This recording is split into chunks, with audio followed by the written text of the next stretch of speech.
কুল লিইবাদি ইয়াকুলুল্লাতী হিয়া আহসান। নবী আপনি বলেন আমার বান্দাকে, সুবহানাল্লাহ বলেন, কত দামি কথা, বলে আমার বান্দাকে বলেন, আবার সুবহানাল্লাহ। আল্লাহ বলছেন বলেন আমার বান্দাকে। নবী আপনি আমার বান্দাকে বলেন, যখন কথা বলবে তখন যেন উত্তম কথা বলে, জবানটা বড় দামি। বান্দা তুমি যখন যা মন চা তা বলার ক্ষমতা শক্তি আমি আল্লাহ দিয়েছি। আমার ভাই আমার বন্ধু, এখন যেই বয়ান চলে এই বয়ানের উপরে গাঞ্জাখোরও আমল করতে পারে, আবার তাহাজ্জুদ ওয়ালাও আমল করতে পারে। কষ্ট নাই, বলেন কি নাই কষ্ট? ফজর নামাজ পড়তে হইলে ঘুমাই দেওয়ান লাগে, রোজা রাখতে হইলে না খায়া থাকুন লাগে, কিন্তু চুপ থাকতে হইলে কোনো খরচ নাই, চুপ থাকলে হইল। আমার আল্লাহ বলছেন ইন্নাশ শাইতানা ইয়ানযাগু বাইনাহুম, নিশ্চয় শয়তান তাদের মাঝখানে পরস্পর ঝগড়া লাগায়া দেয়। কেন লাগায়? ইন্নাশ শাইতানা কানা লিল ইনসানি আদুওয়াম মুবিনা, মানুষের প্রকাশ্য শত্রু হইল শয়তানে।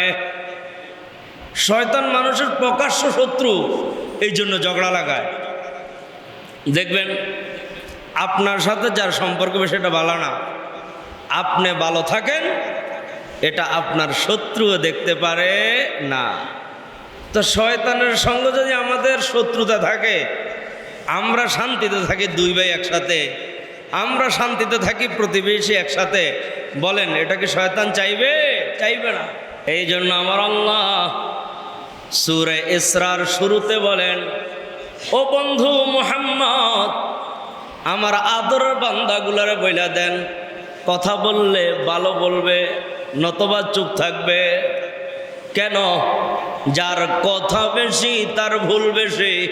ঝগড়া লাগছে দুইজনে, তো ঝগড়ার অবস্থাটা এমন একটা পরিস্থিতিতে চলে যায়, কখনো কখনো বলে তুই কাফের, তোর মতো কাফেরের সঙ্গে আমার কথা নাই।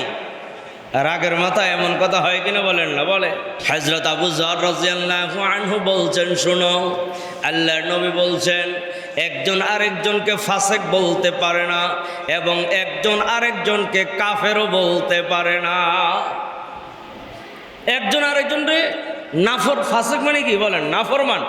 একজন আরেকজনকে নাফরমানও বলতে পারে না, আবার একজন আরেকজনকে কাফেরও বলতে পারে না।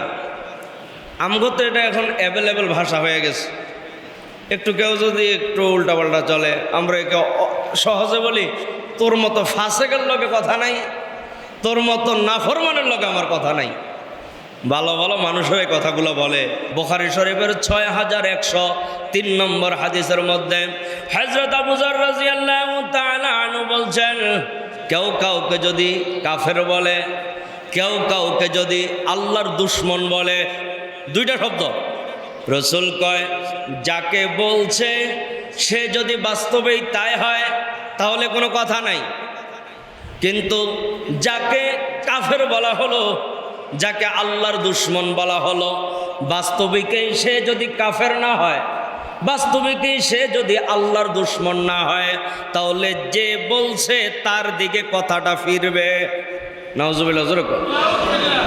এত রাগকে আরেকজনকে কাফের বলতে হবে? এত রাগ কেন? আরেকজনকে আল্লাহর দুশমন বলতে হবে? যার সঙ্গে কিছুক্ষণ আগে তুমি হাত পাশাপাশি হাঁটছ, যার সঙ্গে সকাল বিকাল দেখা হয়, যাকে তুমি মসজিদে ঢুকতে দেখো, যাকে তুমি জুমার সময় আসতে দেখো, যে মুসলমান তুমি জানো, হের বাপ যে মুসলমান তুমি জানো, হের বংশ যে মুসলমান তুমি জানো, রাগের মাথায় কাফের বলছো না? রাসূল বুখারী শরীফের 6103 নম্বর হাদিসে বলেন, সে যদি কাফের না হয়ে থাকে তাহলে কথাটা তোমার দিকে ফিরবে, তুমি কাফের। নাউজুবিল্লাহ। জোরে কন। আপনাকে কেউ গালি দিবে, গালি দিলে কি করব? গালির জবাবে গালি নয়। গালির জবাবে কি নয় বলেন? গালি নয়। আমার আল্লাহ সূরা ফুসসিলাতের 34 নম্বর আয়াতে বলছেন, ওয়ালা তাস্তাউল হাসানাতু ওয়ালা সাইয়্যা। আমার আল্লাহ কয় নেক কাজ এবং গুনার কাজ দুইটা সমান হতে পারে না। ইদফা বিল্লাতি হিয়া আহসান, কেউ তোমাকে গালি দিল, এটাকে প্রতিহত করবা উত্তম কথার মাধ্যমে। ফাইদাল্লাযী বাইনাকা ওয়া বাইনাহু আদাওয়া, তখন কি হবে? তোমার মাঝে এবং যার মধ্যে শত্রুতা রয়েছে পরিস্থিতিটা এমন হবে কান্নাহু ওয়ালিয়ুন হামিম, যেমন নাকি তোমরা পরস্পর অন্তরঙ্গ বন্ধু। সুবহানাল্লাহ। ফুসসিলাতের 34 নম্বর আয়াত দ্বারা বোঝা যায়, আল্লাহ আগে বুঝায় গালি দেওয়া আর না দেওয়া দুটোটা সমান না। হে যেমন তোমার গালি দিছে, তোমারও কিন্তু শক্তি আছে গালি দেওয়া, কিন্তু আল্লাহর নির্দেশের দিকে খেয়াল করে, আখিরাতের দিকে খেয়াল করে তোমাকে কন্ট্রোল করতে হবে। আমার ভাই বুঝে থাকলে বলেন, আমার আপনার ভিতরে কি কন্ট্রোলের গুণ আছে?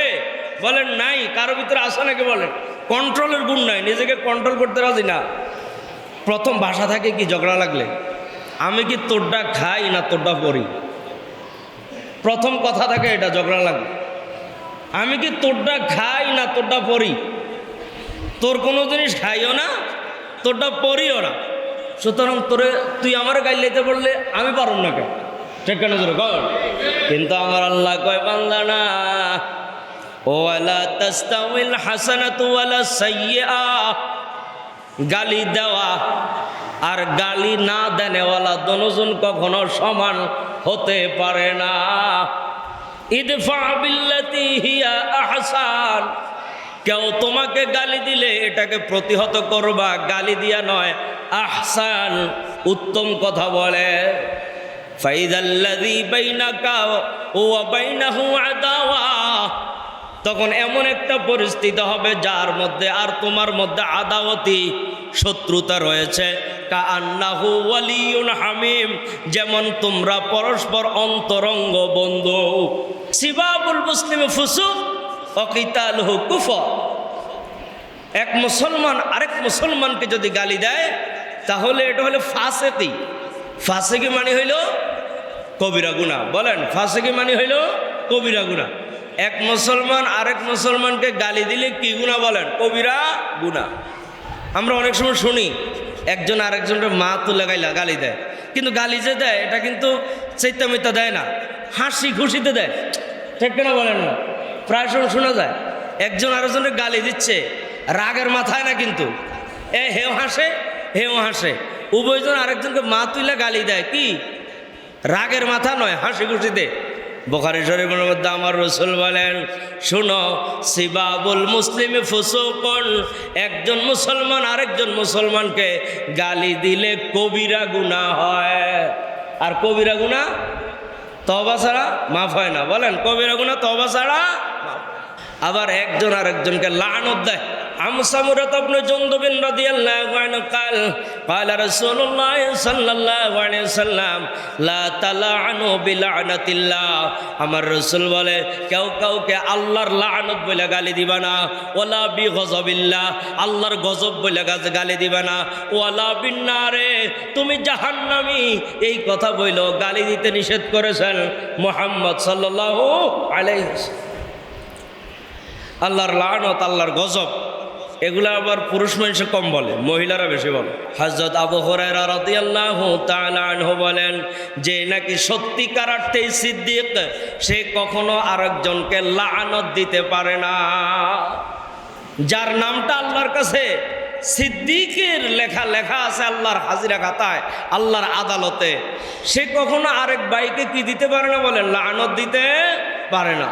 হযরত আনাস বলেন আল্লাহর নবী বলছেন, দুই ব্যক্তির ঝগড়া লাগছে, দুজনে গালিগালাজ করে, গুনাহ বেশি কার হবে? বলে যে আগে গালি দিল 16 আনার মধ্যে 12 আনা গুনাহ হবে তার। নাউজুবিল্লাহ, জোরে কর নাউজুবিল্লাহ। প্রথম যিনি গালি দিয়েছে ওনার গুনাহ বেশি কেন? উনি গালি দিছে দেখেই তো উনি দিছেন, অথবা দিত না। তো তার মানে স্টার্ট দিছে প্রথম জনে, এই জন্য গুনাহ বেশি প্রথম জনের। যেই লোক দুনিয়াতে মানুষকে লানত দিত কিয়ামতের মাঠে তার সুপারিশ গ্রহণ করা হবে না। আল্লাহর নবী বলছেন কিয়ামতের মাঠে কোনো অভিশাপকারীর, কোনো লাআনতকারীর সুপারিশ আল্লাহর দরবারে কবুল হবে না। নাউজুবিল্লাহ, জোরে কর না। হে দুনিয়া তো শেষ, আখিরাতও শেষ। দুনিয়াতে এর কোনো দাম নাই, আখিরাতেও তার কোনো দাম নাই। হে লাআনত অভ্যস্ত। শুধুমাত্র আমরা মানুষই লাআনত দেই বলে না, কখনো কখনো বাতাসেও লাআনত দেই। বাতাসের উপর গজব পড়ুক, আমার গাছটা ফালাইছে, ঠিক না জোরে কর। কখনো কখনো বাতাসেও গালিগালাজ করি। হযরত আব্দুল্লাহ ইবনে আব্বাস বলেন, এক ব্যক্তি বাতাসকে গালি দিল। কেন দিল? বলো ওনার কাপড় রৌদ্র দিছে, উড়ে লয়ে গেছে, কয় বাতাসের উপর লানত।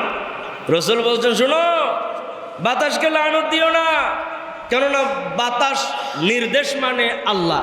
আবু দাউদ শরীফের 490 নম্বর হাদিসের মধ্যে রয়েছে, হযরত আবু দারদা রাদিয়াল্লাহু তাআলা আনহু বলেন, কেউ যখন অভিশাপ দেয় তখন অভিশাপটা আসমানের দিকে যায়। অভিশাপকে দেখে আসমানের দরজা বন্ধ করে দেওয়া হয়। এইবার অভিশাপটা নিচের দিকে নেমে আসে। অভিশাপ নিচের দিকে আসতে দেখে ফেরেশতারা জমিনের মুখ বন্ধ করে দেয়। এখন লাআনতটা জমিন এবং আসমানের মাঝখানে শুধু ঘুরে। এখন দেখে যাকে গালি দিছে উনি এই লাআনতের যোগ্য কিনা। যদি দেখে উনি যোগ্য, তাহলে যাকে দিছে তার উপর লাআনতটা পড়ে। আর লাআনতও যদি দেখে যাকে লাআনত দিছে সে লাআনতের যোগ্য না, তখন যে দিছে তার উপর পড়ে। নাউজুবিল্লাহ, জোরে কও। তাহলে আবু দাউদ শরীফের 490 নম্বর হাদিস দ্বারা কি বুঝলাম? লাআনত কেউ মুখ দিয়ে বের করলে এটা যে কারো উপর পড়বে এতে কোনো সন্দেহ নাই। যিনি যোগ্য তার উপর পড়বে, আর নতবা যে বলছে তার উপর পড়বে। আমার ভাই বুঝে থাকলে বলেন, এসব থেকে বেঁচে চলা দরকার আছে না নাই? ঝগড়া করলে চুপ থাকবেন। গত জুমা বলছি লম্বা কথা, চুপ থাকলে উপকারিতা আছে। আবু দাউদ শরীফের একটা হাদিসের মধ্যে রয়েছে, এক ইহুদি আবু বকরকে গালি দেয়। আবু বকর চুপচাপ ধৈর্য ধরতেছে, আবার গালি দিল। আবু বকর রাদিয়াল্লাহু আনহু আবার ধৈর্য ধরল। 3 নম্বর বার আবার গালি দিল। আবু বকর ধৈর্য ধারণ করলো। মুহাম্মদ সাল্লাল্লাহু আলাইহি সাল্লাম দূর থেকে তাকায় তাকায় হাসে, সুবহানাল্লাহ, জোরে কও। 4th নম্বর বারে আবু দাউদ শরীফে লেখে, হযরত আবু বকরও তাকে গালি দেয় নাই, তার গালির জবাব দিচ্ছিল। এটা দেখেই রাসূল উঠে চলে গেছে। আবু বকর বুঝছে রাসূল রাগ হয়েছে। রাসূলকে এবার আবু বকর জিজ্ঞাসা, রাসূলুল্লাহ 3 বার তো জবাব দেই নাই, তো 4th নম্বরে গালি দেই নাই, জবাব দিলাম, কিন্তু আপনি উঠে চলে গেলেন কেন?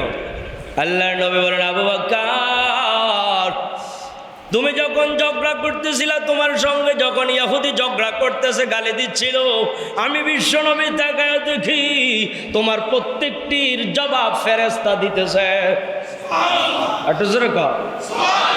তুমি যখন তোমার সঙ্গে যখন ইহুদি ঝগড়া করে, আমি রাসূল তাকায় দেখতেছি তোমার প্রত্যেকটা ঝগড়ার জবাব ফেরেশতা দিচ্ছে। কিন্তু যখন তুমি 4th বার মুখ খুললা, আমি তাকায় দেখি ফেরেশতা জবাব দেওয়া বন্ধ করে দিছে। ওই জায়গার মধ্যে শয়তান আসছে, আর শয়তান যেখানে থাকে আমি বিশ্ব নবী সেখানে থাকি না। সুবহানাল্লাহ। আল্লাহ আমাদেরকে ঝগড়াঝাটি, এমনইভাবে গালিগালাজ, কাউকে কাফের বলে সম্বোধন করা, কাউকে ফাসিক বলে সম্বোধন করা, এই সমস্ত কথা থেকে নিজের জবানকে হেফাজত করার তৌফিক দান করেন। আমিন।